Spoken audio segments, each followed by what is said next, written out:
Vilniuje vykusime 5-ame tarptautinėme uždarų patalpų seniorų futbolo turnyre, skirtam vasario 16 Lietuvos valstybės atkūrimo dienai paminėti, rungėsi futbolo veteranai iš Lietuvos, Lenkijos, Estijos, Baltarusijos ir Rusijos. Turnyrą stebėjęs treneris Rimantas Turskis džiaugiasi, jog šiame seniorų turnyre sutiko daug žinomų kolegų, su kuriais teko žaisti futbolą.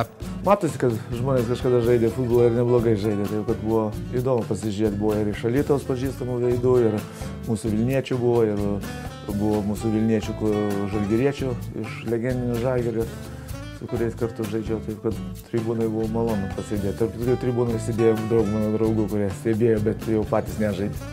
Anot trenerio didelių netikėtumų šiame turnyre nebuvo, nors intriga ir buvo išlaikyta iki pat finalo pabaigos. Principė, kas turėjo laimėtas ir laimėjo, nors finale prieš, taip vadinamą, tą Smolensko komandą, mūsų draugų komanda sunkiai laimėjo, praktiškai pralašinėdami 3-1 sugebėjo paskutinėm minutėm išplėšti lygiasias ir po to baudinių smūgiais laimėti šį turnyrą. Tai smagu buvo tokia intriga padaryta finale.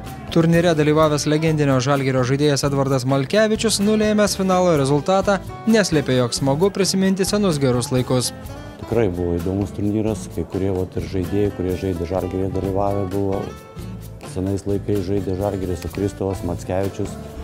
Tai gan geras įspūdis ir tikrai malonu, kai tokie yra turnyrai organizuojami, tokio dydžio ir tokio masto, smagu ir dalyvauti ir gerus prisiminti laikus, kaip senais laikais žaidėme Žalgiryje. Jeigu leis sveikatą, tikrai pasižiūrėsim, kaip ta sveikata, nes vis metai dasideda yra vis sunkiau ir sunkiau. Noras gal vidurį yra, bet tikrai jau neleidžia ta sveikata. Bet be abejo, jeigu bus sveikata, visada yra malonu žaisti futbolą.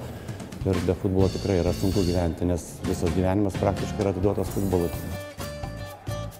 Tomas Romanskas, Vytautas Juknys, Sport 1 Žinios Plius, Vilnius.